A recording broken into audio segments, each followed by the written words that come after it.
Dominic Patterson's heart skipped when he arrived home unexpectedly early that Thursday.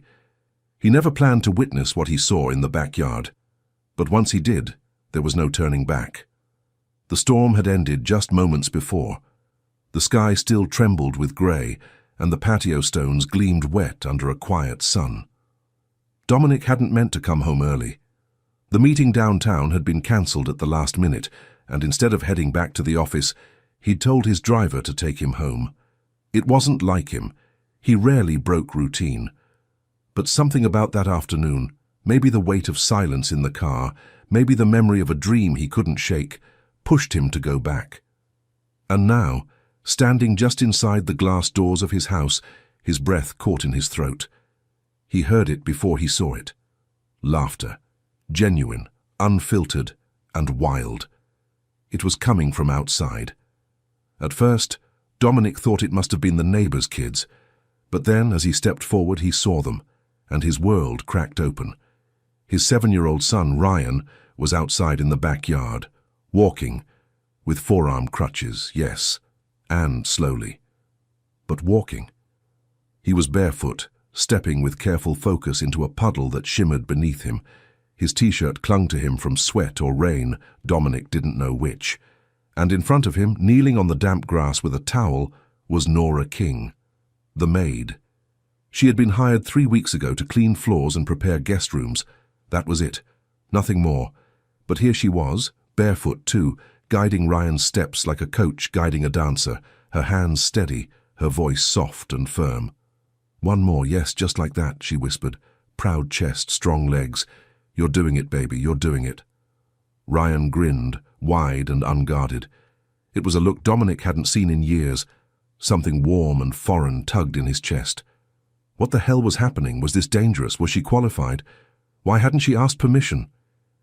His mind raced with questions, none of them with answers. He didn't move. Couldn't. He stood like stone, staring through the glass. A part of him burned with fury. Another part, deep and unspoken, felt something much harder to name.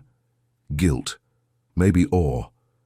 The sky crackled softly overhead, and a breeze moved across the garden like a sigh. Nora didn't see him.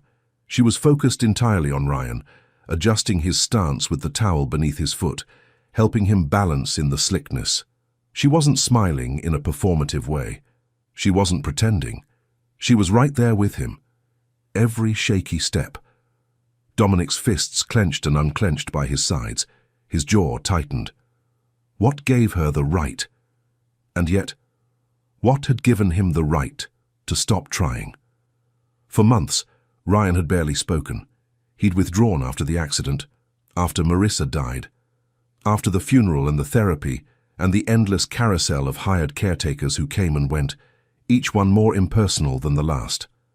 Dominic had poured millions into treatments, none of which had touched Ryan's spirit, and now here in the backyard, Ryan was walking, laughing, trusting, because of her. The maid.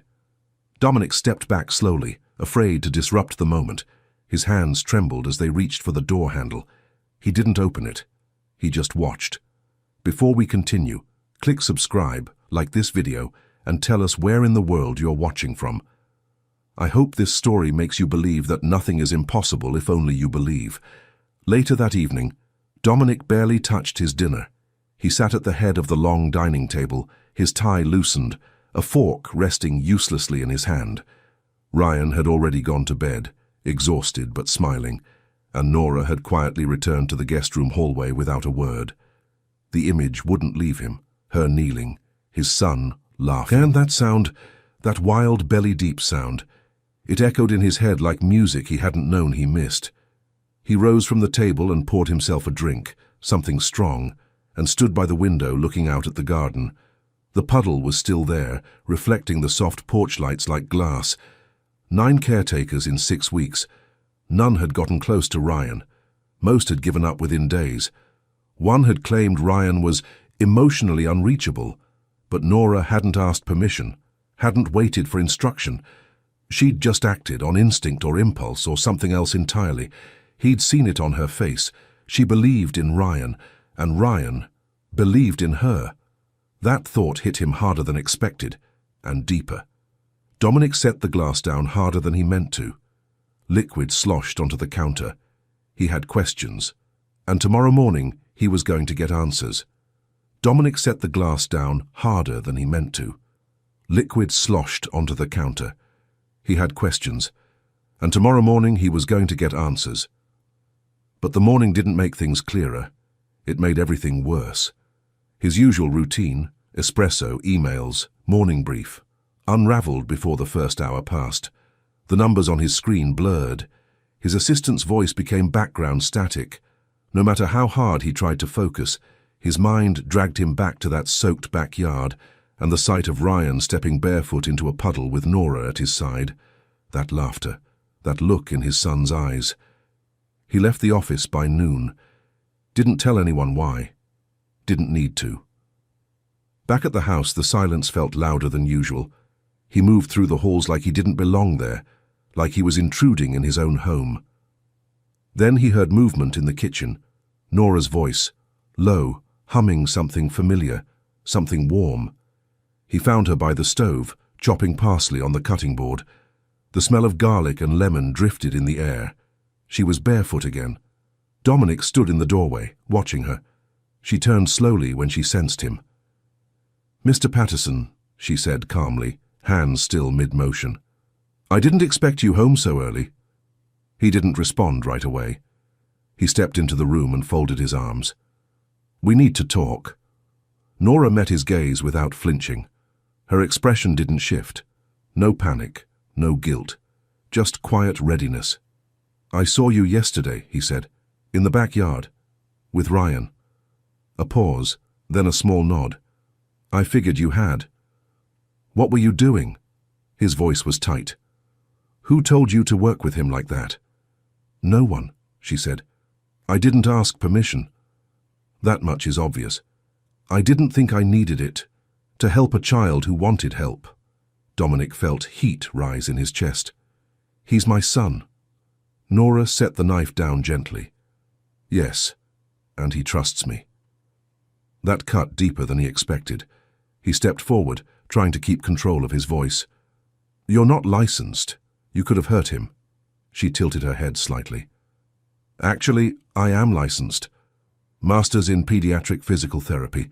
Howard University, class of 2015, licensed in 3 states. He blinked. The air shifted. "That's not what's on your resume." "No," she said, "because no one ever calls back when it is." Dominic stared at her. She walked over to the sink and rinsed her hands, speaking as she moved. "I've applied to every children's hospital in Chicago, every private therapy clinic, every charter school. The interviews are polite, sometimes even enthusiastic, but they don't hire me, not with my last name, not with my zip code." She turned off the tap and dried her hands. "Eventually, I stopped waiting to be chosen. I took whatever work I could find. This house was one of the listings. Cleaning floors paid the bills." Dominic let out a slow breath, steadying his thoughts. "So you just decided to become my son's therapist?" Nora met his eyes. "No. I decided to see him." Silence. She stepped forward, folding the towel in her hands. He wouldn't talk, wouldn't make eye contact. He flinched when I got too close. But one morning I found his sketchbook left open on the patio table. Cars, wheels, movement. I complimented the drawings. He didn't answer, but the next day he left another one for me to find. Her voice was softer now. "That's how it started. Quiet things, eye contact, head nods. I never pushed him, never touched him, unless he asked. I earned it, slowly, and when I saw him trying to walk on his own, I offered to help." She set the folded towel down. "I used to run a clinic in D.C., small, community-based. It got defunded. After that, I lost my mum, lost custody of my little brother, came here for a new start. I didn't come to play savior. I came to survive." Dominic couldn't move. He had walked into this kitchen ready to fire her, to put up walls, to re-establish control, but all he felt now was small and humbled. Still, something in him resisted.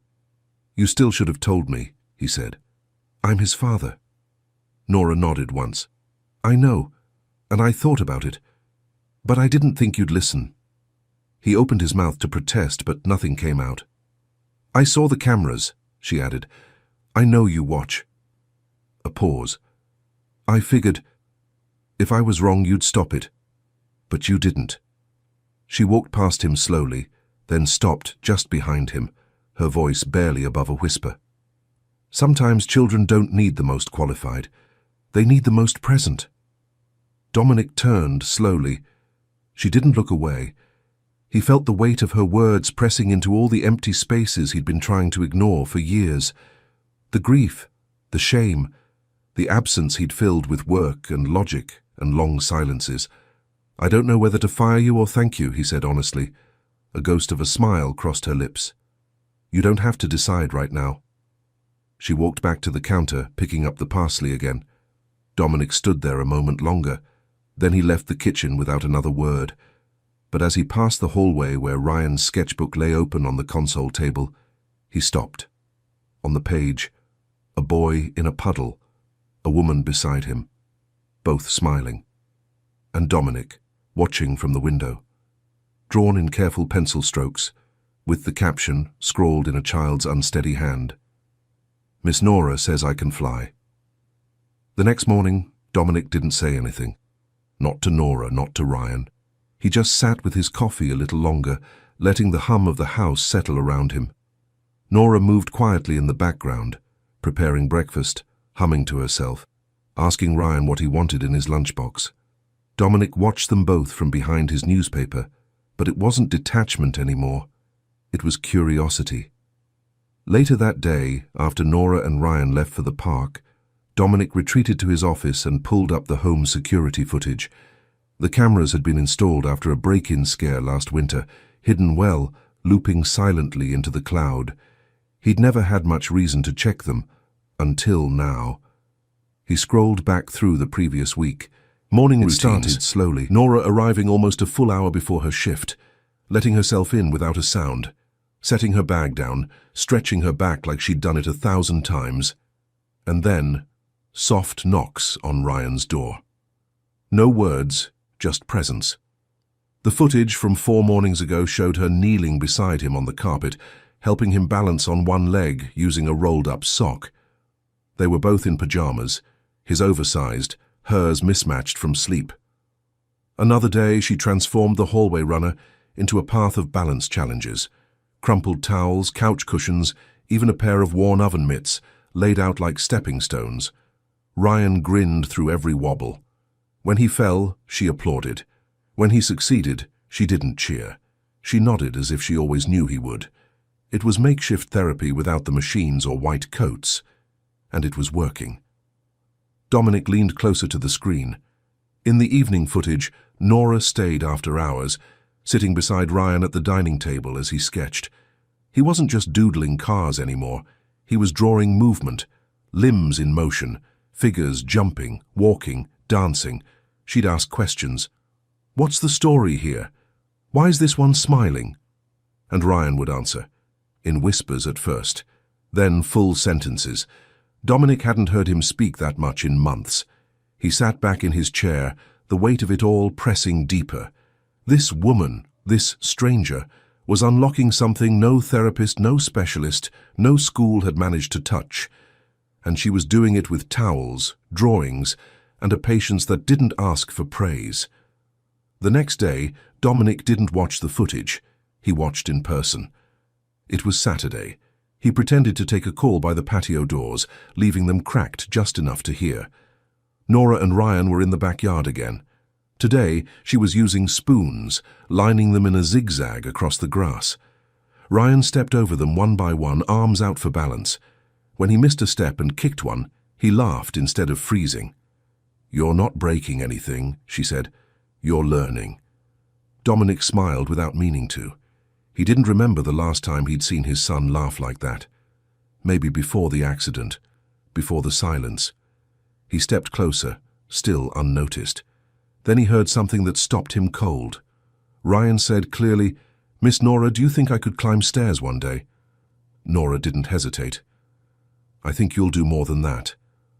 Later that night, Dominic couldn't sleep. The house was quiet.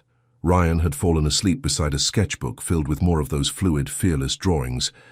Dominic sat alone in the living room, watching the flames curl inside the gas fireplace, thinking about all the things he hadn't seen. Not because they weren't happening, but because he hadn't known where to look. Nora had been here for weeks. She didn't advertise, didn't demand. She just showed up. Again and again. Sunday morning, Dominic made a decision. He woke up early and wandered into the backyard, while Nora and Ryan were setting up another obstacle course with empty milk cartons and strips of painter's tape. Nora looked up, startled. He held up a hand. "Don't stop. I just want to watch." Ryan looked uncertain at first, but then grinned. Nora nodded once, then turned back to Ryan. "All right, showtime." Dominic sat on the edge of the steps, quiet, letting the moment breathe. Ryan moved through the course slowly but confidently. When he struggled, Nora coached. When he hesitated, she modeled. There was no pressure, no timeline, just effort, just trust.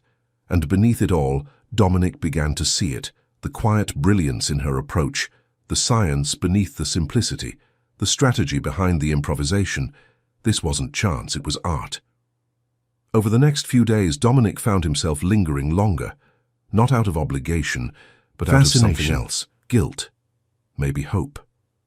He watched Nora adapt each day to Ryan's mood, his energy, his body. She never repeated an exercise exactly. She challenged him when he needed pushing, and softened when he showed signs of fatigue. And Ryan responded to her like gravity. He was laughing more, talking more, drawing with color. He even joked at dinner. "Dad," he said one night, "Miss Nora says my legs are made of springs. What do you think?" Dominic nearly choked on his water. He looked at his son, so alive, so curious, and then at Nora, who was quietly gathering dishes without looking up. "I think Miss Nora's right," Dominic said. Ryan grinned, and Dominic felt something click loose in his chest. Maybe he'd been blind. Maybe he'd been scared. But he wasn't anymore. He was watching. And for the first time in a long time, he was learning.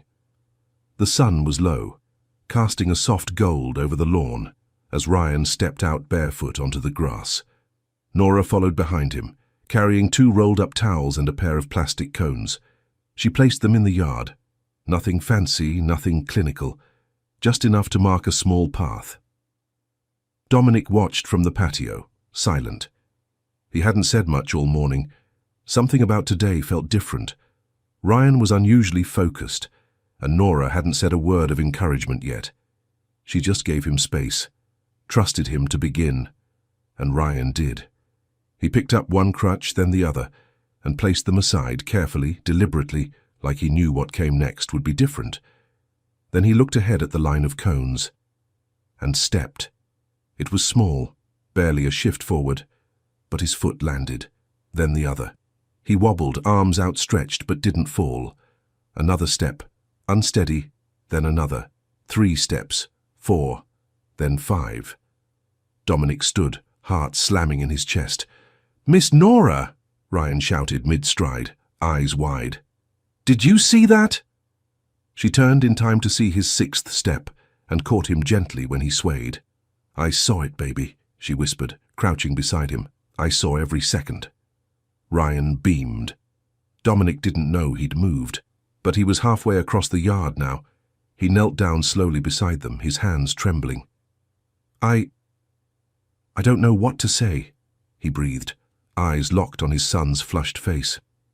"Ryan, that was—" "Walking," Ryan said softly, still catching his breath. "I walked." Nora gave him a towel to wipe his forehead and turned to Dominic. "He's been ready," she said gently. "His body, his balance. It was there. He just needed someone to believe it was possible." Dominic swallowed hard. Emotion caught in his throat like a knot. All those years of specialists, all those late-night sessions with surgeons and neurologists, their voices thick with restraint. All those charts that said unlikely, limited, delayed. But none of them had seen this, not like Nora had. He looked at her, really looked, and then whispered, "Thank you." She nodded, eyes soft. "He did the work." "You showed him how?" "No," she said. "I just reminded him he could." Dominic let the moment sit in the quiet. The garden held its breath. Somewhere a bird chirped. Ryan leaned back against Nora's knee, tired but glowing. Dominic sat beside them, knees in the grass, hands on his lap like a child who didn't know what to do next. "I've been so afraid," he admitted. Afraid of pushing too hard. Afraid of hoping. Nora didn't answer. She just listened. "And I think I stopped seeing him for who he is. I only saw what he lost." "That's grief," she said softly. "It doesn't always look like crying. Sometimes it looks like distance." Dominic nodded slowly. "You don't have to apologize," she added. "I do." "For what?" He looked down at his hands. "For disappearing." That night, the house felt not louder, not busier, but fuller. Dominic sat at the kitchen island while Ryan told him every detail of his backyard walk, sketchbook open between them, Nora quietly making dinner a few feet away. "She says puddles make you stronger," Ryan said, giggling. Dominic smiled. "Is that so? Because you gotta balance and not slip." "Makes sense." "She said next week I might climb the porch steps. I'm gonna do it, Dad, I swear." Dominic reached over and tousled his son's hair. "I believe you." Ryan's eyes sparkled. That was all he'd wanted to hear. Later, after Ryan had gone to bed and the house was quiet again, Dominic stood at the glass doors, looking out at the cones in the grass. The towel was still crumpled beside them. He heard Nora step into the room behind him. "Do you want me to clean that up before I leave?" she asked gently. He shook his head. "Leave it. I like seeing it there." She hesitated. "You sure?" "Yeah." He turned to her. "I meant what I said earlier. Thank you." She nodded, the silence between them calm now. "I've been thinking," Dominic added, "about what you said yesterday, about presence, about belief." He exhaled slowly. "I think I've been arrogant, thinking the best doctors and top-dollar clinics could solve things, but I never asked what he needed. Not really." Nora said nothing at first. Then, "Sometimes what kids need is someone who kneels down and sees the world from their height." He nodded. "It's humbling." "It's supposed to be." Dominic gave a soft laugh. Nora stepped toward the doorway, gathering her things, but before she left, she turned back. "He's proud of you, you know," she said. Dominic blinked. "Ryan?" She nodded. "Even when you couldn't look him in the eyes, he still looked up to you." That hit somewhere deep. Nora gave a small smile, then disappeared down the hall. Dominic turned back to the glass, and for the first time in years, he didn't feel like he was looking at what he'd lost. He was finally seeing what he still had. The next morning, the sky was soft and grey, and the house held a rare kind of quiet, the kind that comes not from silence but from stillness, peace. Dominic waited until Nora had finished tidying the breakfast dishes before speaking. "Can we talk?" he asked, his voice lower than usual, not business low, personal low. Nora turned from the sink, drying her hands on a towel. "Of course." "In the garden?" She nodded.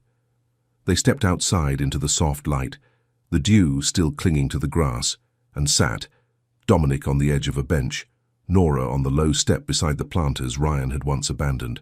For a moment, neither of them spoke. Dominic broke the silence.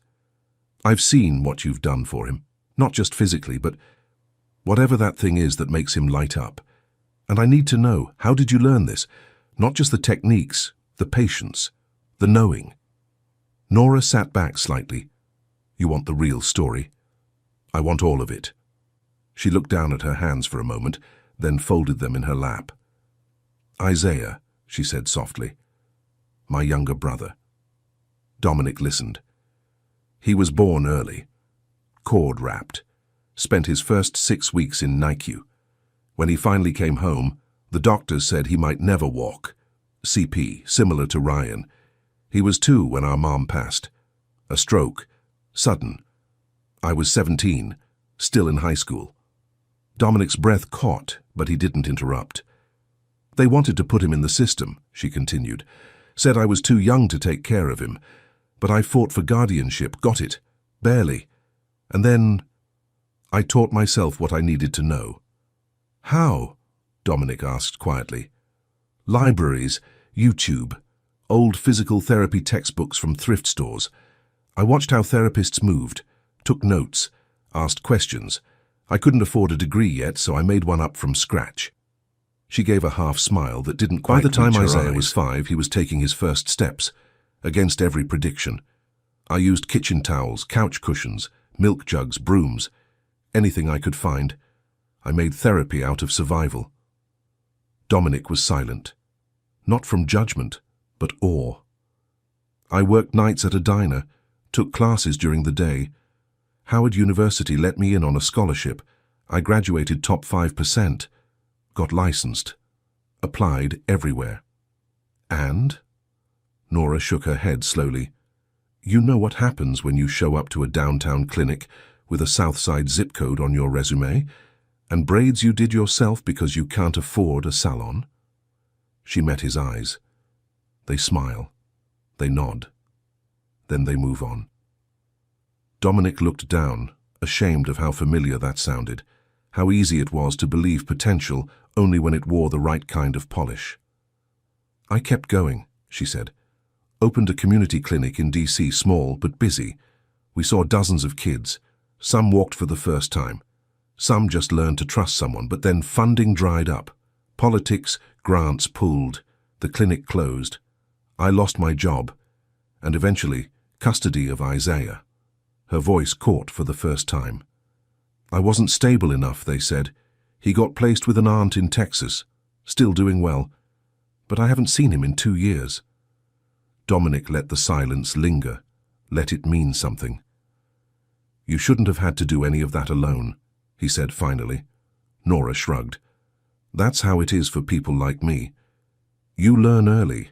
There's the world you're born into, and then there's the one you have to carve yourself. He studied her for a long moment. The girl with the rolled-up towels and the open hands had once built miracles in the corner of a cramped apartment, while the rest of the world told her no. And now she was doing it again. Here, in his backyard, with his son. That evening, Dominic did something he hadn't done in years. He cooked, or tried to. Nora found him in the kitchen around 6:30, sleeves rolled up, a mess of pasta water and confusion surrounding him. Do you even know what you're doing? She asked, half laughing. No, he said, grinning. But I figured I owed you a meal, at least one. She paused. Is this dinner? Yes, he said. Sit, please. Ryan's helping with garlic bread, which means we're in real trouble. She hesitated, then slowly pulled out a chair. Ryan bounded in a few minutes later, apron askew and face streaked with flour. I told Dad he was going to burn the noodles, he announced. Dominic feigned offense. They're al dente. They're crunchy, Ryan shot back. Nora laughed, the sound light and rare. They sat together at the table, Dominic, Ryan and Nora, for the first time, not as employer and employee, not as therapist and patient, but something messier, something warmer. Something like family. They talked about school, about favorite movies, about how Ryan wanted to build a robot that could fetch snacks. At one point, Ryan turned to Dominic and said, Miss Nora told me once that therapy means healing the whole person, not just the legs. Dominic nodded, eyes meeting Nora's. She's right. Ryan beamed. After dinner, as they cleared the plates, Nora lingered at the sink while Dominic dried. I didn't expect any of this, she said softly. Not the job, not the boy, definitely not the pasta. He smiled. Me neither. You don't have to keep me here, you know, she added. You've seen what I do. You could hire someone more official, flashier credentials. Dominic set the dish towel down. I don't want official. I want you. She turned, surprised. You saw my son when I couldn't. You reminded him what strength feels like. And you reminded me what it looks like to care again." Her eyes softened, but she didn't speak. He stepped closer. "I don't know what's next," he said. "But I know I don't want to go back to what life was before you walked into it." Then, after a moment, she whispered, "Me either." And for the first time, it felt like the walls between them were no longer made of roles or fear or grief, just shared ground, hard-earned, sacred, real. The next morning, Dominic stood by the doorway of the kitchen, watching Nora cut fruit for Ryan's lunch. Her movements were steady, almost meditative, knife gliding, pieces folded neatly into a small container. She didn't notice him at first. "Nora," he said softly. She looked up. "Morning." He stepped into the room, still unsure of how to phrase what had been pressing on his mind since dinner the night before. "I want to offer you a permanent position," he said, her brow furrowed. "I thought I already had one." "Not as the maid," he said, "as Ryan's therapist. Officially, full-time, with full pay, benefits, everything you'd get at any top clinic." Nora blinked. Dominic continued, "This isn't charity, it's recognition of your skill, your impact, and of what I see when I look at my son now." She set the knife down, slowly. "I don't know," she said cautiously. "People already look at me sideways, being in a white man's house, raising his child." "You're not raising my child," Dominic said gently. "You're helping him heal." She hesitated, folding her arms. "I just don't want anyone thinking this is some pity project," she added, "or that I'm being kept here like something that doesn't belong outside these walls." "You belong exactly where you choose to be," he said. "And if that's here, then I'll make sure the world knows what you are. Not just a therapist, but one of the best." Nora held his gaze for a long time. Finally, she nodded. "Okay, but I want a space. A real one. No more puddles and towels." Dominic smiled. "Done." Within 2 weeks, the spare guest room overlooking the garden was transformed. Where once there had been beige carpet and dusty lamps, there were now textured mats, resistance bands, a sensory swing, foam blocks, art supplies, light-up balance beams, shelves lined with colorful containers. Nora called it Ryan's room of yes. "No walls," she said, "no charts, no pity. Just space to say yes to his body, his story, his pace." Ryan was thrilled. The first time he stepped inside, his eyes went wide. "This looks like a superhero lab," he whispered. "It is," Nora replied, "and you're the test pilot." What followed were weeks of transformation, subtle at first, then seismic. Nora introduced sensory play with textured fabrics and weighted blankets. She crafted games that disguised motor skill drills as treasure hunts. She taught Ryan to name how his body felt, not just physically, but emotionally. One day, she placed a mirror in front of him and said, "Tell me one strong thing you see."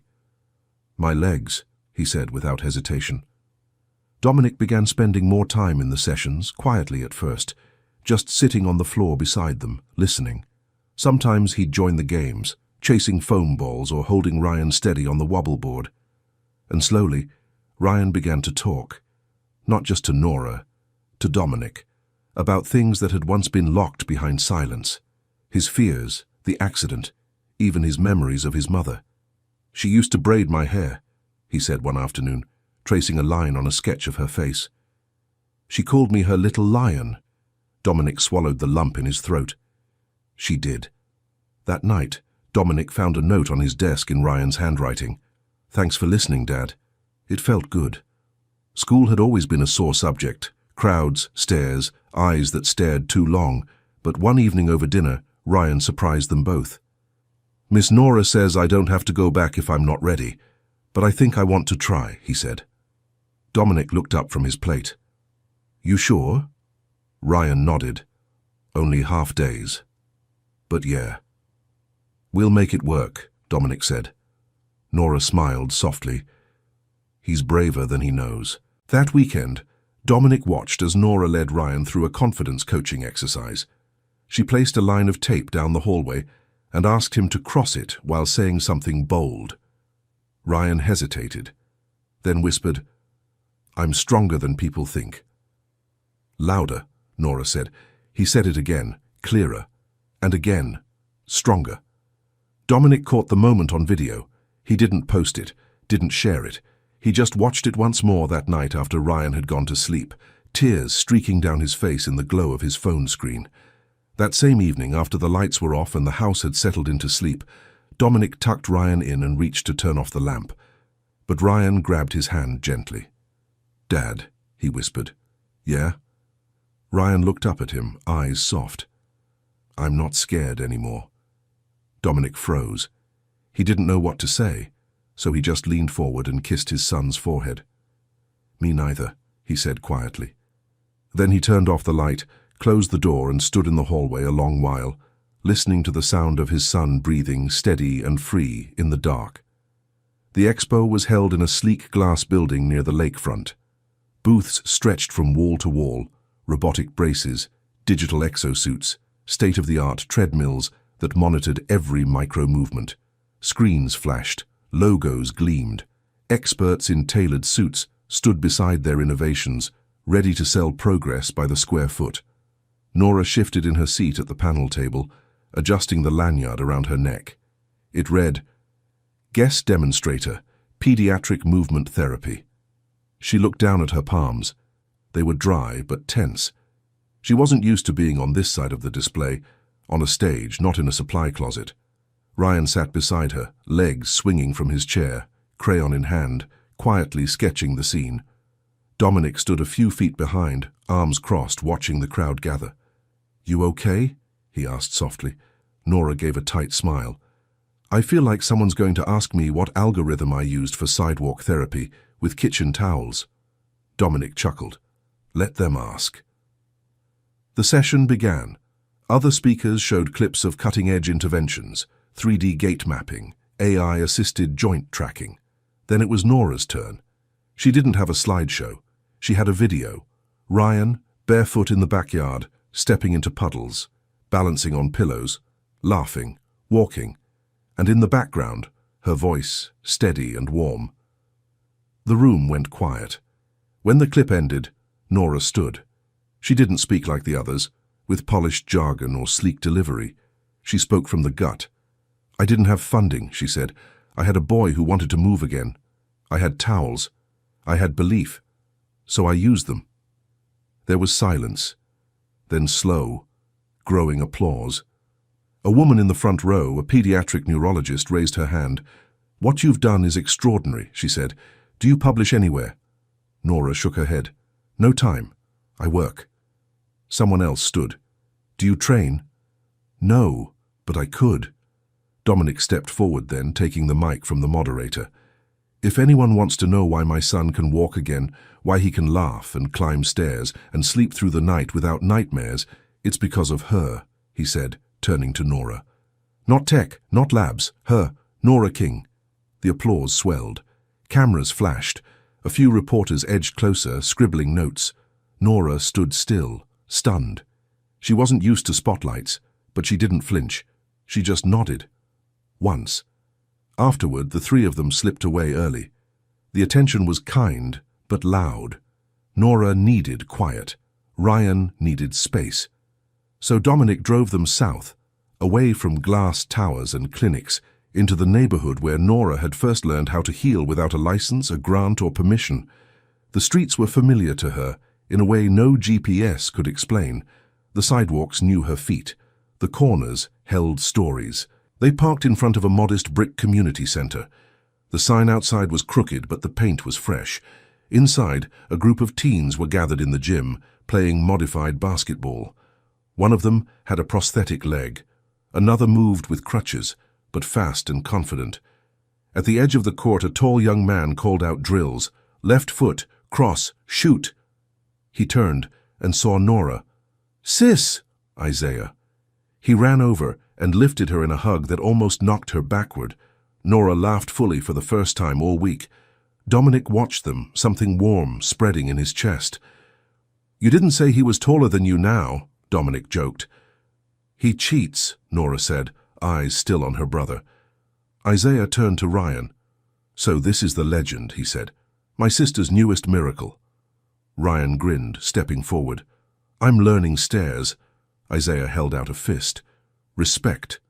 They bumped knuckles like old friends. Later, they sat on a folding bench outside the gym, watching the teens pack up equipment. "I started helping out here a few months ago," Isaiah said. "They needed someone who knew how to get kids moving without making them feel broken." Dominic looked around. "You built something." Isaiah shrugged. "I'm just continuing what she started." He nodded toward Nora. "She used to make me walk between cereal boxes in the kitchen, told me they were mountains." Dominic smiled. "She made me believe I wasn't less, just different." Nora swallowed, blinking fast. The sun was starting to set, casting soft orange across the blacktop. Dominic looked at her then, really looked, and saw it all laid out in the open. The weight she'd carried, the lives she'd touched, the quiet, relentless force that had lived beneath the surface of every room she'd ever entered. She wasn't just transforming Ryan. She'd been transforming entire corners of the world, quietly, unseen, until now. On the drive home, Ryan dozed in the back seat, a hoodie tucked under his head. The city lights flickered as they merged onto the expressway. Nora stared out the passenger window, arms folded. "You were brilliant today," Dominic said. She gave a tired smile.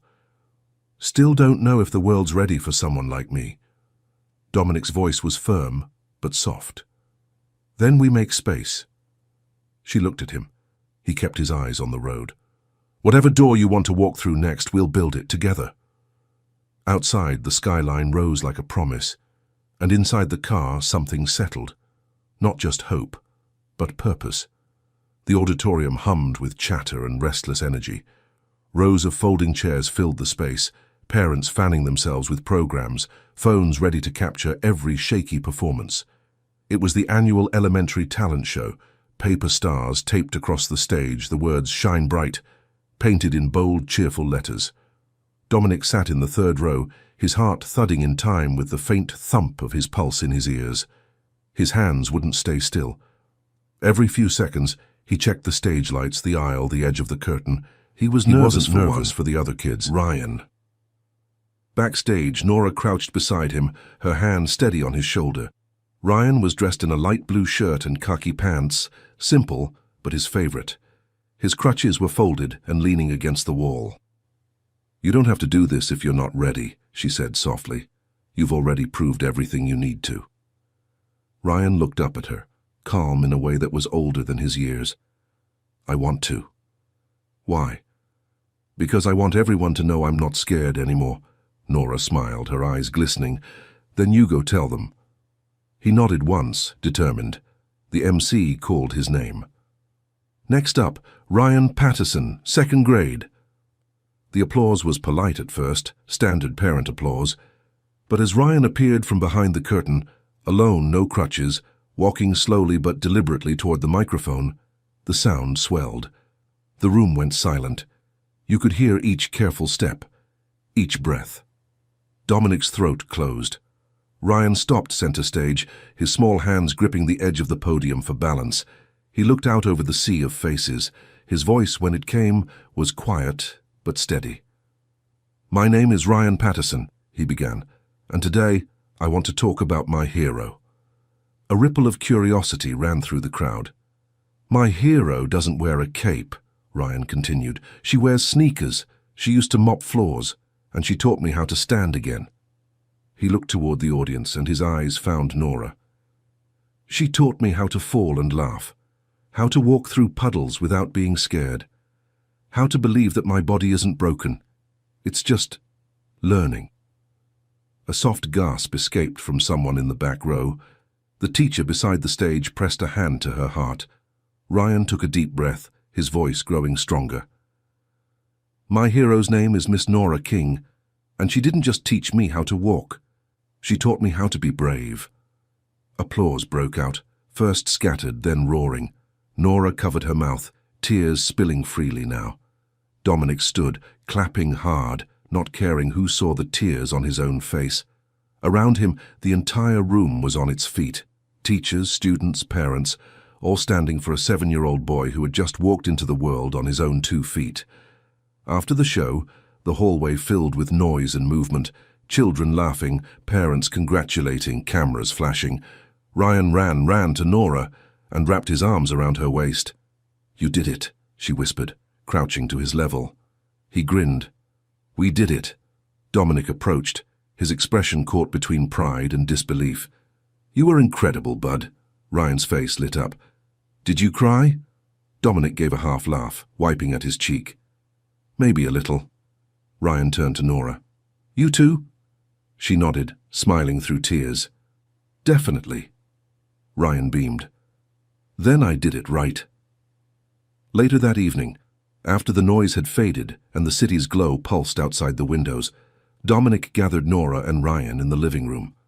The house was quiet, except for the soft clink of glasses, sparkling cider poured by Dominic himself. "To you," he said, lifting his glass toward Ryan, "for every step that got us here." Ryan clinked his cup, grinning. "And to Miss Nora," he added, "for showing me where to put my feet." Dominic smiled. "Actually," he said, turning to Nora, "I have something for her." Nora blinked, confused. "For me?" He walked to the desk, opened a folder, and pulled out a document. The heading read, "The Nora King Foundation for Pediatric Movement and Play Therapy." She froze. Dominic spoke quietly, like he was afraid to break the moment. "I want to build something," he said, "in your name. A foundation. Real programs, real funding for kids like Ryan. For families who can't afford specialists or insurance battles or years of waiting lists. You'll run it, lead it, train others to do what you do." Nora stared at the paper, her mouth open, but no words forming. "I can't," she started, shaking her head. "Dominic, this is too much." "It's not enough," he said firmly. "You've changed lives without even trying to. Imagine what you could do if the world finally gave you the tools." Her eyes filled again. She looked from the folder to Ryan, who was watching her with quiet pride. "Miss Nora," he said softly, "now you can teach more kids to fly." That did it. Nora covered her face, shoulders shaking. Dominic stepped forward, placing a gentle hand on her back. "This is yours," he said. "All of it. The credit, the name, the legacy. You earned every bit." She looked up at him, voice trembling. "I don't even know what to say." "Say yes," he replied. She took a long breath and nodded. "Yes." A week later, the press release went live. The photo showed Nora standing beside Dominic and Ryan, smiling, the foundation banner behind them. "A new era in pediatric healing," the headline read. The story spread faster than they expected. News outlets, medical journals, even talk shows. But none of that mattered to Nora. What mattered were the letters that started arriving at the house. Parents, teachers, kids, telling her how her story made them believe again. In the evenings, she and Ryan would read them together on the couch. He'd laugh at the drawings, stick figures standing tall, little hearts in the corners. Sometimes Dominic joined them, quiet, content just to watch. The woman he once thought was just the maid now had an office downtown, a team of young therapists she was training, and a growing movement spreading beyond Chicago. Yet when she came back to the Patterson house, she always took her shoes off at the door, walked barefoot through the yard, and checked the puddles after it rained. Because that's where it all began. One night, as the three of them sat on the patio under the soft hum of the garden lights, Ryan leaned his head against Nora's arm. "Miss Nora," he murmured. "Yeah, baby." "When people ask who you are now, what do you say?" She thought for a moment, then smiled. "I say, I'm a believer in puddles." Ryan laughed. "That's weird." "It's true," she said. "Every great thing starts with a small step and a little bit of mess." Dominic looked at them both, a quiet gratitude in his eyes. The boy who once couldn't stand, the woman who once wasn't seen, and the man who'd finally learned what it meant to stay. Together, they sat under the night sky, 3 stories rewritten by the same miracle. And somewhere deep inside that stillness, Dominic realized the truth of it all. Sometimes faith doesn't shout. It whispers and walks. 2 years later, the building stood tall on a quiet corner in South Side Chicago.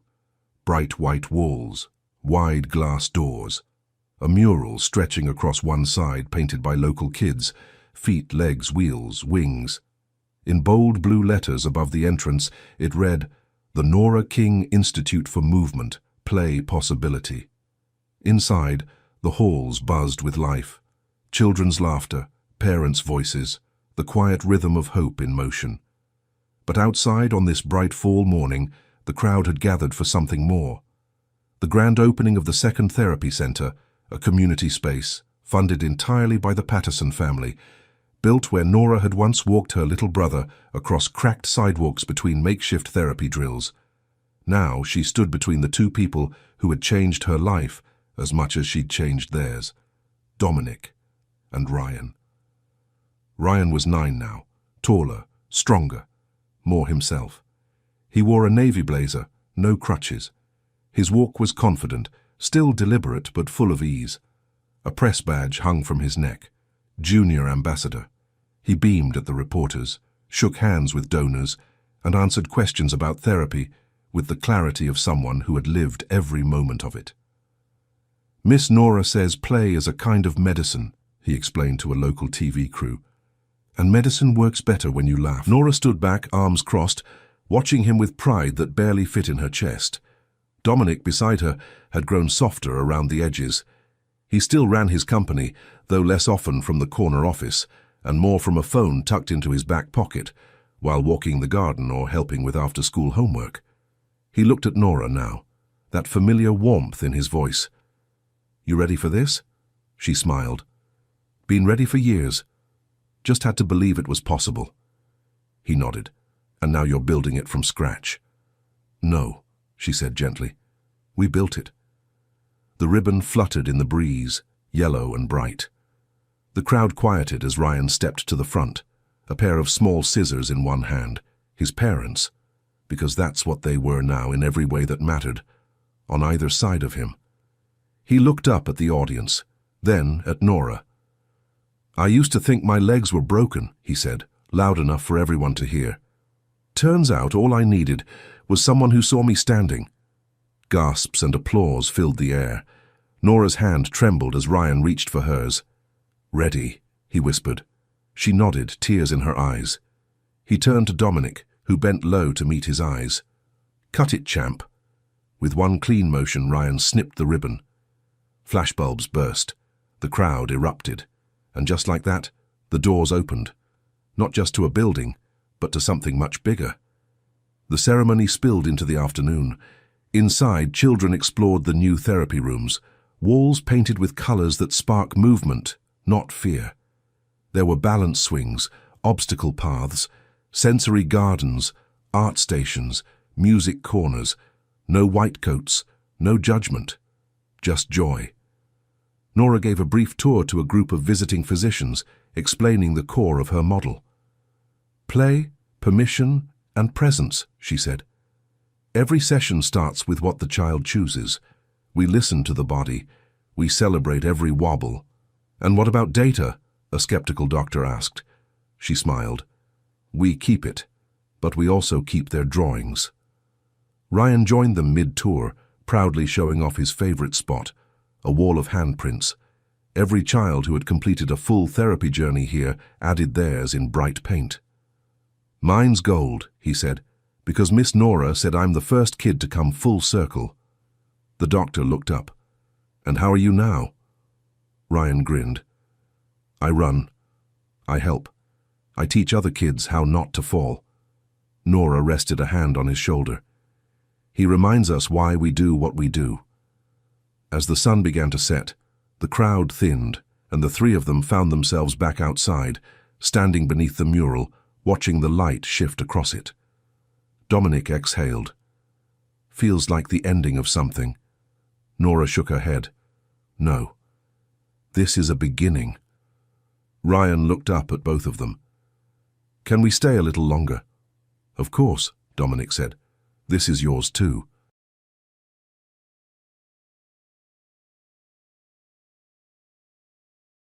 You think she even knows what we're saying? Cole didn't whisper. He smirked as he said it, swirling his wine like the silence across from him was proof of victory. What he didn't realize, the quietest person in the room wasn't the one he needed to fear. Because just a few steps away, holding a bottle of Sauvignon Blanc with steady hands and eyes like sharpened glass, Nancy Davies was listening. And she understood everything. The restaurant was called Veritas, private, gilded, cold, a place where deals were whispered over Wagyu, and billion-dollar empires changed hands between bites. It sat at the top of a luxury Manhattan hotel like a crown, glass walls, velvet booths, and a table so long it needed its own zip code. Tonight that table seated men with global reach and wallets to match, but it was supposed to be her knight, Yoshiko Shinohara, Japanese tech mogul, founder of Kaito Robotics, 45 years old, quiet, composed, a woman who built her empire without raising her voice and had no plans to start now. She sat at the head of the table like a stone in still water, no translator, no pleasantries, just presence, and that made the men across from her itch. Cole Harmon, CEO of Calix Global, was already losing patience. Next to him, Troy Beck, his silver-toothed second-in-command, was 3 drinks deep and twice as smug. They'd arrived expecting submission, smiles, signatures.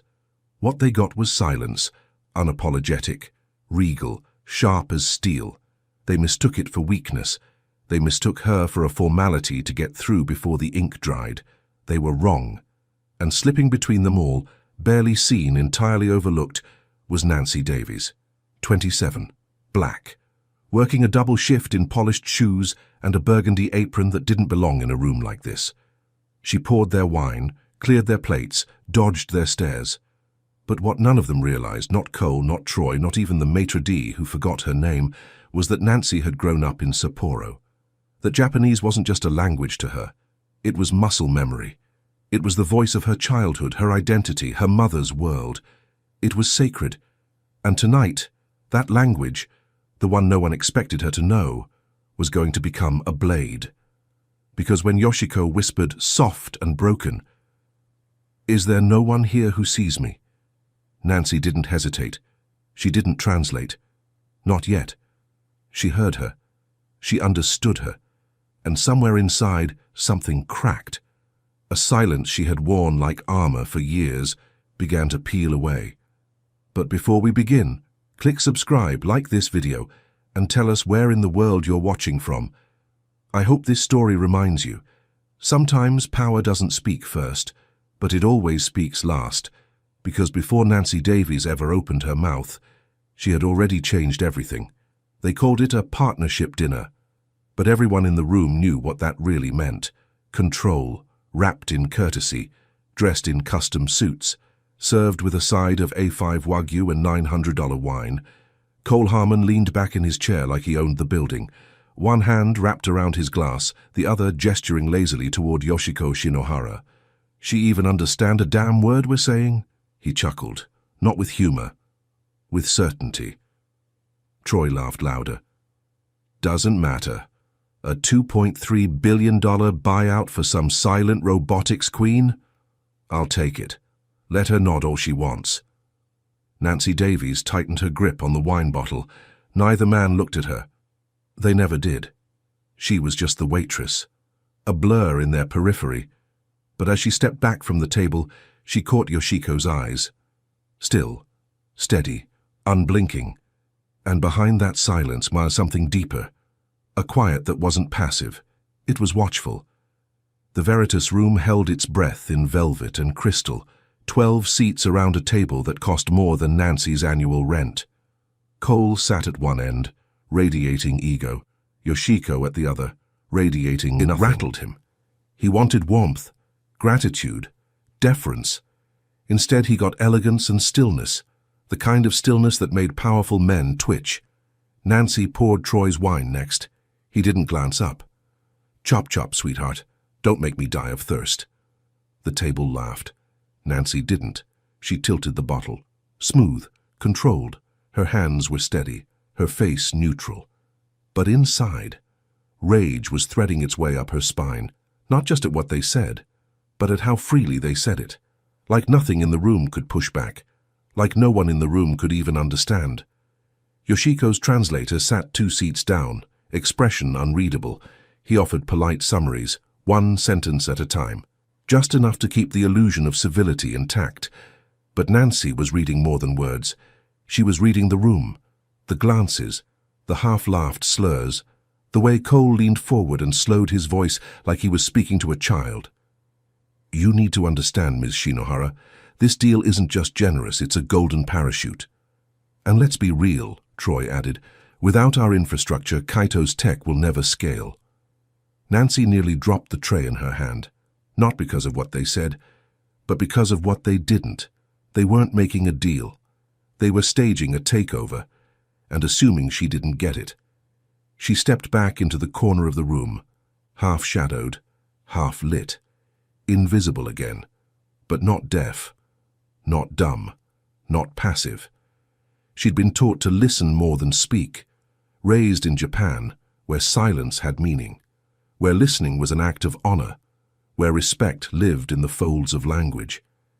And now, in this glass castle of arrogance, that language rose again, quiet, wounded, resolute. Yoshiko shifted slightly, tilted her head toward her plate, whispered something in Japanese.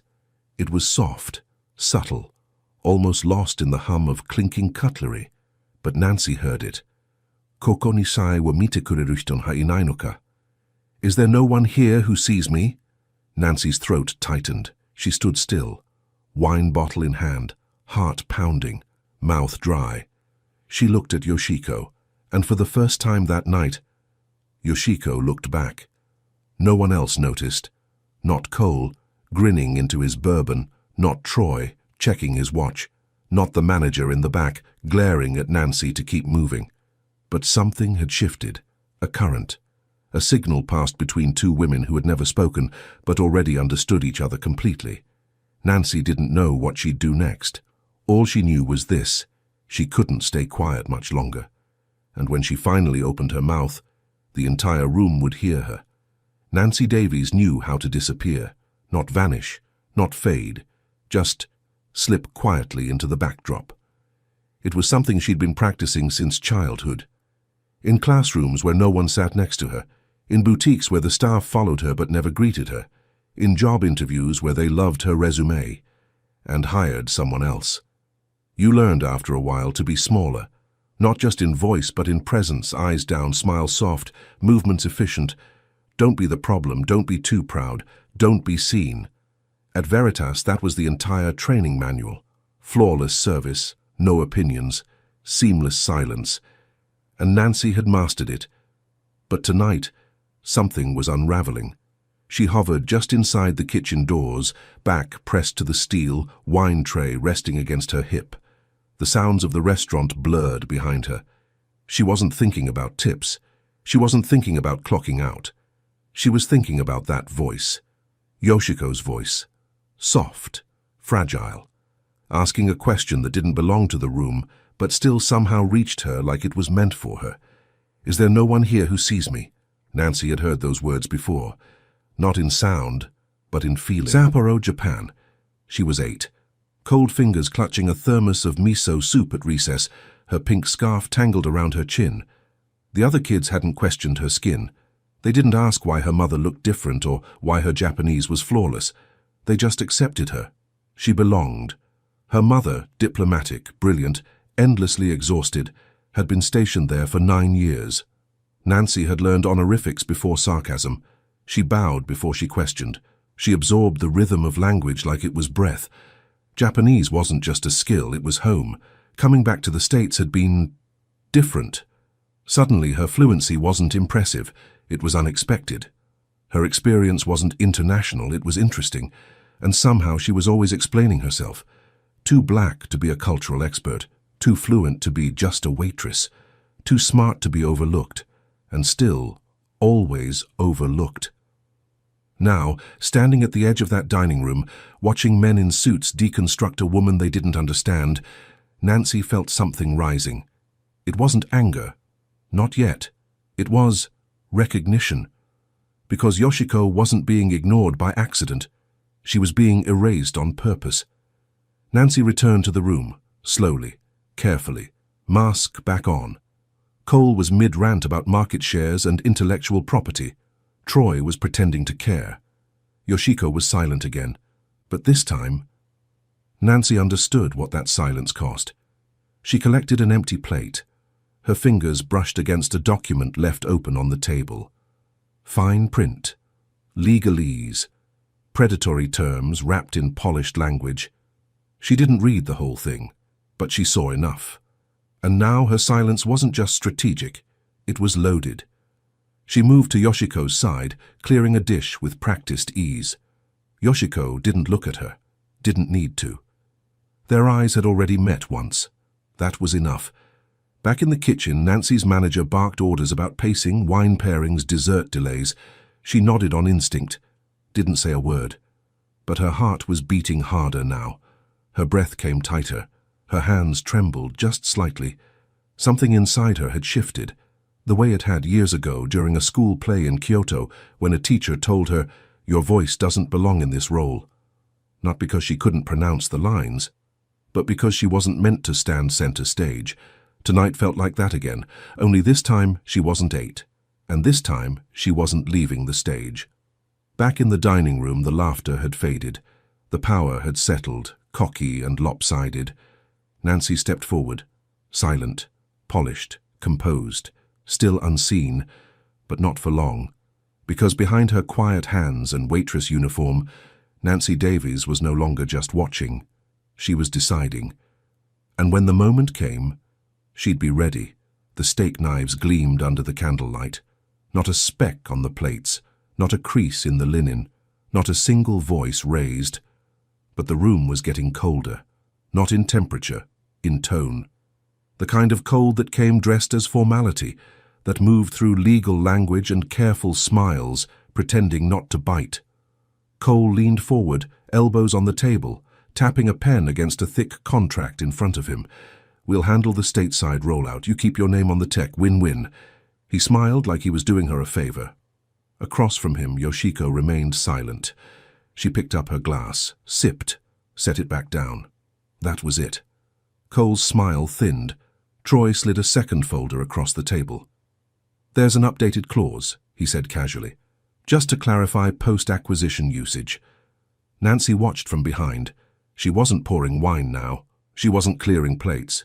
She was still, eyes locked on the document sitting just inches from Yoshiko's untouched dessert. Her manager would have snapped if he saw her pause like this, but he wasn't watching.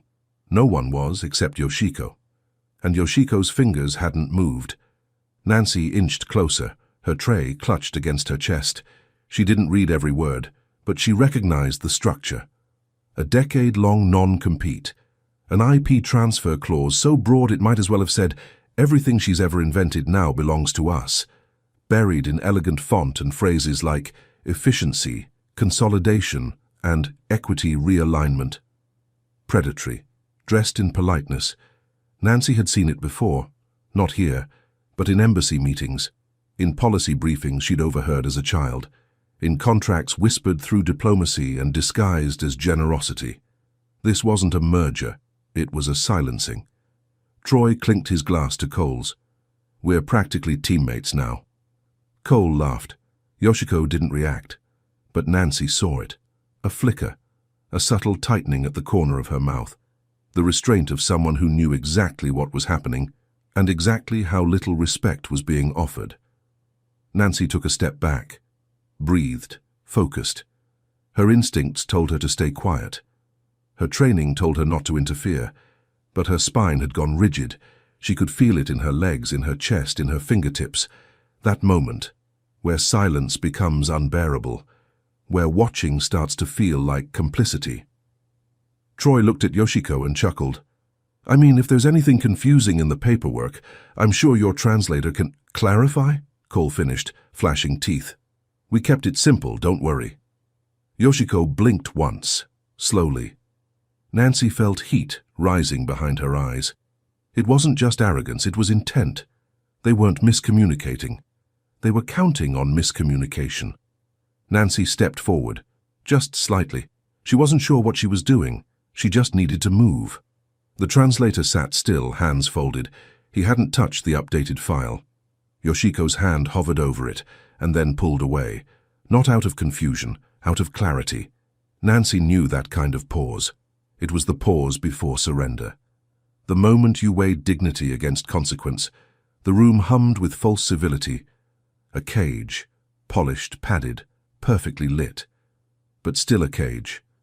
And Nancy Davies, the girl who wasn't supposed to exist in this space, was standing at its edge, pulse pounding, breath shallow, every muscle screaming to speak. Not yet, but close. So close. Because this wasn't just about a contract anymore. It was about power. Who gets to speak? Who gets to be heard? And who gets to decide what silence means? The wine was beginning to run low. Nancy felt it before she saw it. Troy's eyes flicking toward the bottle, then toward her, like she wasn't a person, but a button that hadn't been pushed yet. She was already moving before he made a sound. Almost. Snap. Fingers. Sharp. Quick. Dismissive. Hey, sweetheart. More of that Sauvignon. Chop chop. The words hit like a slap wearing silk gloves. She froze for a fraction of a second. Not long enough for anyone to notice, but inside, something cracked. Nancy walked to the table, her hands steady, her steps silent. She didn't look at him, didn't smile. She poured the wine slowly, measured. Troy didn't thank her. He never did. Cole kept talking, breezing through numbers like this deal was already closed. We've mapped out Phase 1, US rollout by Q4, EU by next summer. Assuming regulatory clearance, of course. He laughed at his own line. Yoshiko said nothing. Nancy refilled the glass. Still quiet, still invisible. But inside, her heartbeat was crawling up her throat. Troy leaned back in his chair, loose and smug. He cut his eyes toward Yoshiko and spoke louder now. Still no comment. You sure we didn't buy a statue? A couple of the other execs chuckled under their breath. Nancy's grip tightened around the neck of the bottle, not enough to break it, but almost. She turned to leave, and then she saw it. A new document slid halfway across the table. Different color tab, different font, smaller print. She caught a phrase. Transfer of proprietary algorithms upon signature. Her stomach dropped. She didn't need to read the rest. They weren't buying Kaito Robotics. They were trying to own Yoshiko, erase her code, her voice, her future, with a pen and a smile. Nancy stepped back into the shadows, the wine bottle cold in her hand. Her manager was watching now. She could feel it. The side glance from across the room, the invisible leash pulling her back into line. But it was too late. Something had changed. Inside her, the dam was starting to buckle. And then Yoshiko spoke, barely above a whisper, in Japanese. Jenshu wo hanaseru hito ha koko ni inai no ka? Is there no one here who speaks truth? Nancy's breath caught. She turned, not dramatically, not loudly, just turned, toward her. Yoshiko was staring directly at her now, not past her, not through her, at her. Nancy stepped forward, a single movement, deliberate, controlled. She set the bottle down on the white linen tablecloth, both hands. Then slowly, and she bowed. Not the kind of nod people give when they're sorry to interrupt. The kind of bow that came from memory, from reverence, from something deeper than apology. It was the bow of someone raised in a culture of respect, and done being disrespected. Every fork froze, every glass paused mid-air. Every man at that table went still. Troy blinked. Cole tilted his head like he'd missed something, and Nancy lifted her head, eyes forward, voice steady. For the first time all night, she spoke. Shinohara-sama. May I translate? The silence that followed wasn't awkward. It was electric, like the room itself had been rewired. Yoshiko's eyes didn't widen, she didn't smile. She simply nodded. Once, slowly, and just like that. The room flipped. Nancy Davies was no longer invisible. She was no longer just the waitress. She was a weapon, and her voice had just been unsheathed. Nobody moved.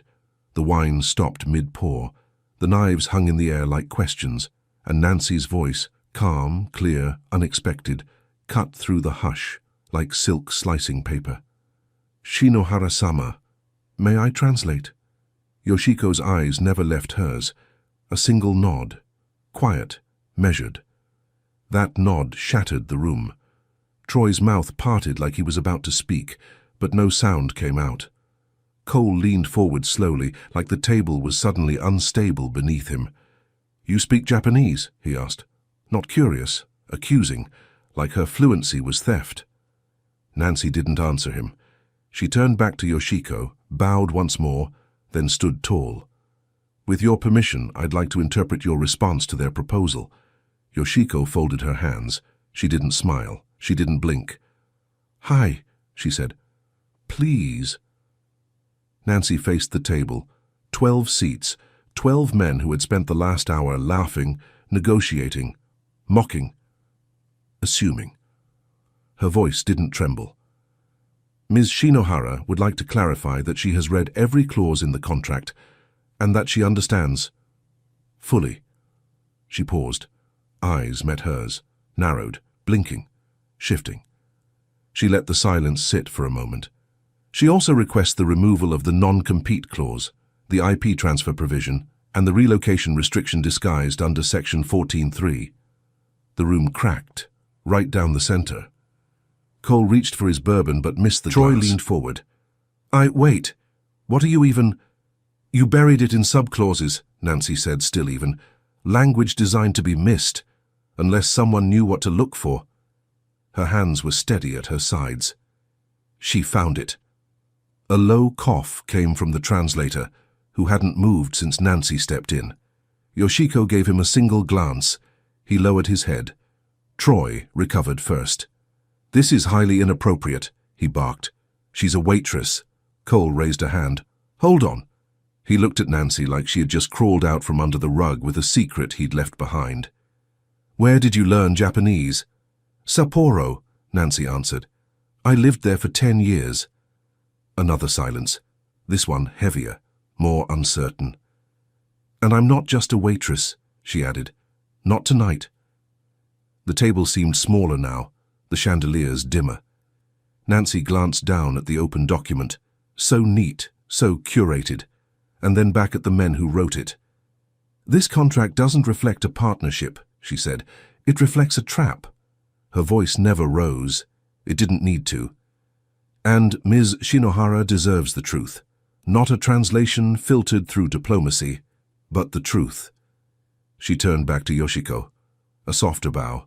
A private moment in a public war. "Shinohara-sama," she said in Japanese. "Do I have your trust to continue?" "Yes," Yoshiko replied. "Please, say everything." Nancy turned, not to explain, to reveal. Clause 9.4 allows for indefinite usage of proprietary software, without credit, without compensation. Clause 11.2 restricts her from developing future technologies without your written approval, even if she walks away from this deal. Every face shifted. Some flushed, some paled. The power was slipping, they could feel it. And Nancy was still speaking. "You're not offering her a partnership, you're offering her silence, disguised as synergy, covered in compliments." She stepped back, hands at her sides, eyes unwavering. "She says no." The room collapsed into stunned quiet. Cole didn't move. Troy sat back in his chair like the ceiling had dropped 2 inches. Nancy waited, calm, composed. She had more to say. But not yet. Not until someone else broke the silence. And in the space between what had just happened and what came next, you could feel it. A reckoning had entered the room. Silence stretched across the room. But it wasn't empty, it was loaded, with tension, with confusion, with something dangerously close to panic. Troy shifted first, reaching for a napkin he didn't need. Cole's mouth opened slightly, like he was still deciding between outrage and damage control.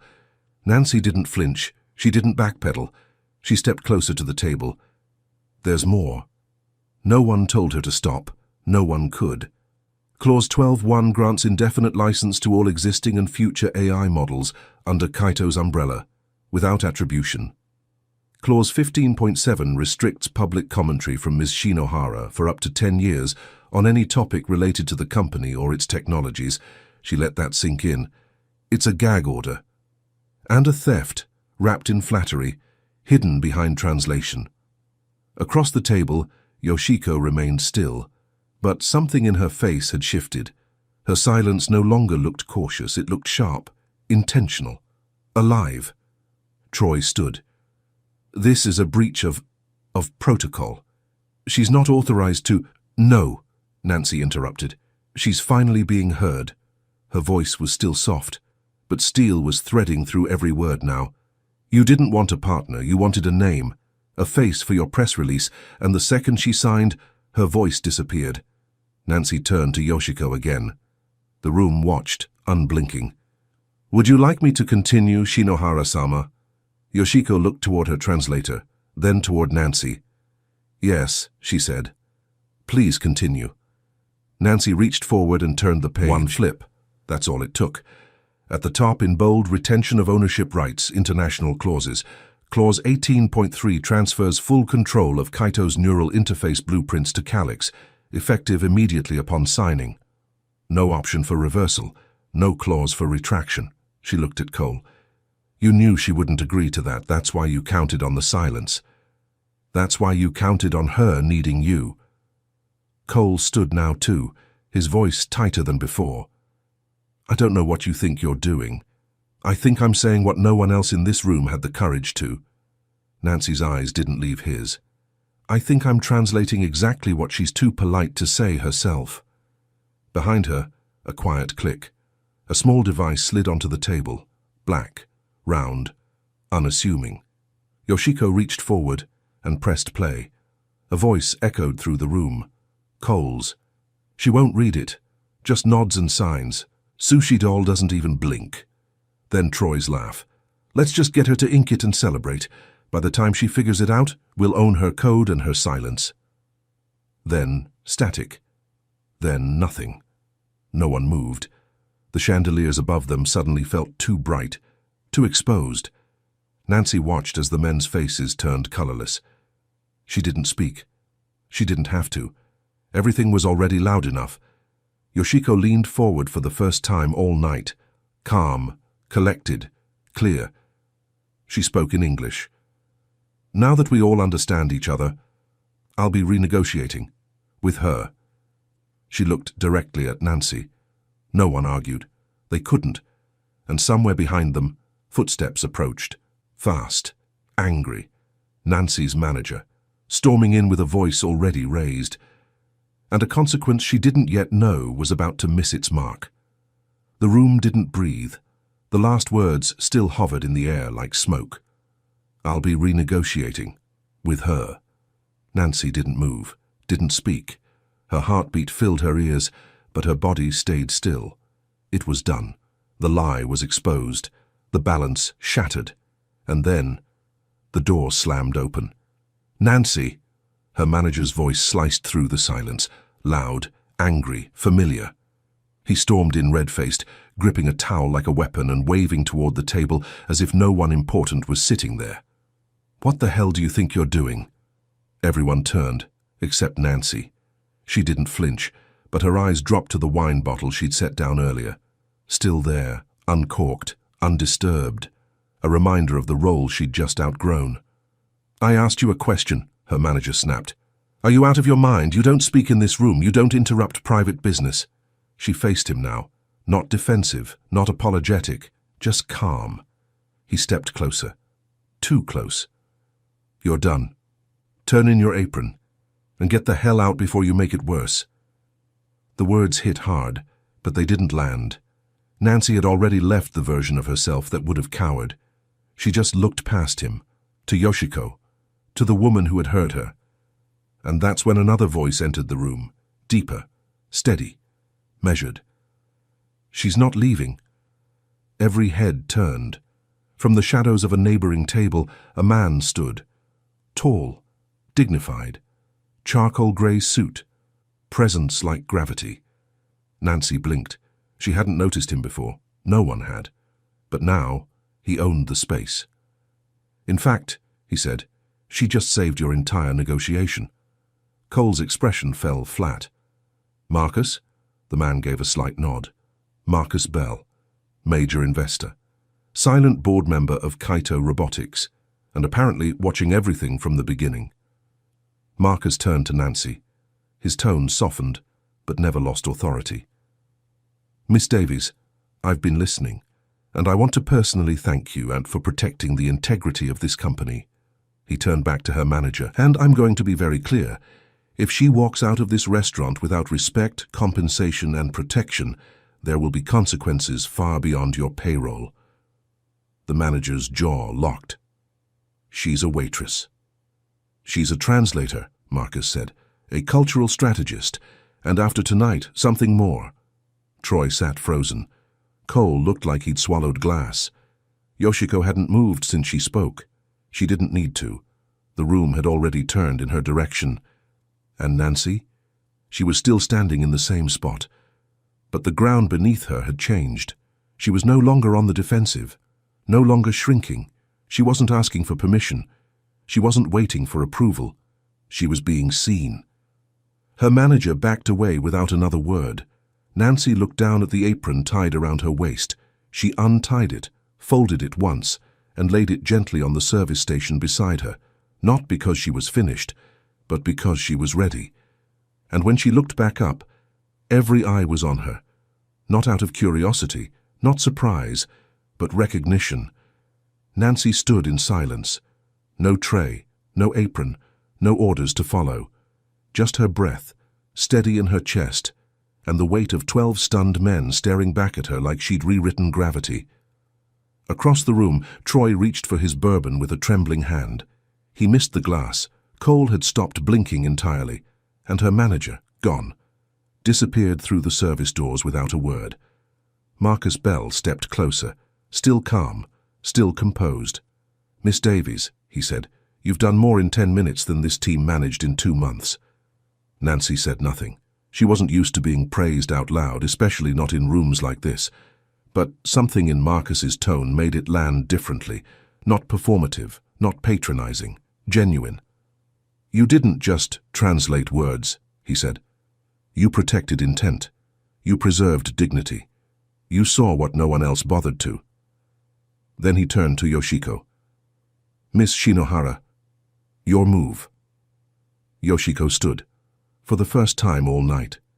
She didn't adjust her sleeves. She didn't clear her throat. She simply stepped forward, graceful, grounded, until she was standing beside Nancy. Then, with every man still watching, she reached out and gently took Nancy's hand. You saw me, she said, when no one else would. A pause. Then softly, would you allow me to return the favor? Nancy blinked. The room disappeared. Just her and Yoshiko now, the woman she'd once only served from a distance, now standing beside her, like an equal. Yoshiko turned to Marcus. Extend her a formal offer. He nodded. With pleasure. Then to Nancy. How would you feel about joining Kaito Robotics as an executive liaison and cultural strategist? A silence. But this time it was warm, alive. Relocation included, Marcus added. Tuition assistance, housing, 6-figure salary. Nancy's lips parted. She tried to speak. But nothing came. Not at first, because for so long her voice had been buried under everyone else's, but now it returned, shaky, small, but hers. I'd be honored. No one clapped, no one dared. The same men who had laughed at her, snapped their fingers, ignored her presence, now watched her walk out of the service corner and she didn't raise her chin, didn't gloat, didn't boast. She simply moved, with quiet certainty, with the dignity she had always carried, now finally reflected back. Yoshiko walked beside her, not ahead, not behind, beside her, and in that polished glass dining room where contracts were once written to erase, a new chapter had just been signed, one without ink, one with intention. And every man at that table could do nothing but watch, The dining room felt different now, not quieter, stiller, like the air itself understood something had shifted. Nancy stood in the middle of it.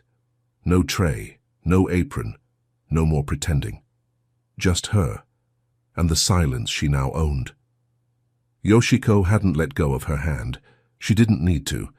The gesture wasn't for optics, it wasn't theater, it was truth.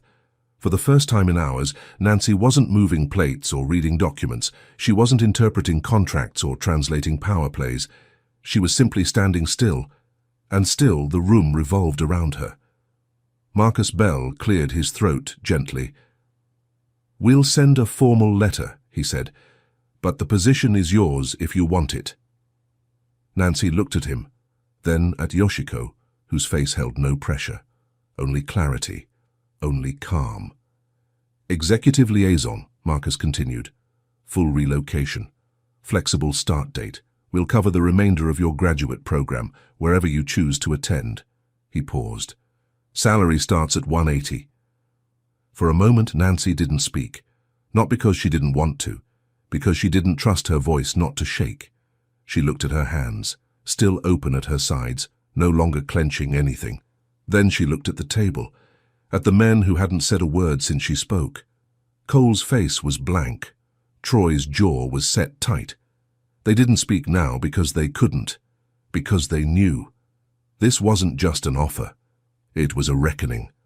Nancy inhaled slowly, then met Yoshiko's gaze. "Shinohara-sama," she said softly. "Your voice deserves to be heard, and so does mine." She turned back to Marcus, finally steady. "Yes," she said. "I accept." Yoshiko gave the smallest of nods, not ceremonial, not scripted, a gesture of deep, mutual respect. Nancy bowed. Not as a server, not as a translator, as a woman, as a force. They began to walk toward the exit, together, step by step, shoulder to shoulder. Each footfall sounded louder than it should have. Or maybe that was just the silence they left behind, the same silence that once erased her, now parted for her. At the door, Nancy paused, not to look back, but to breathe, to feel it. The weight that had been on her shoulders for years, gone. She didn't need to be loud. She didn't need to make a scene. She'd already done the one thing no one expected. She stood her ground and changed the ending. The elevator opened. She stepped inside. Yoshiko followed. And as the doors slid shut behind them, the dining room stood frozen. No applause, no recognition, just the echo of something irreversible. The story of a woman they tried to erase, walking out beside one they never truly saw, and rewriting the future with every step. Sometimes the ones you overlook are the ones rewriting the ending.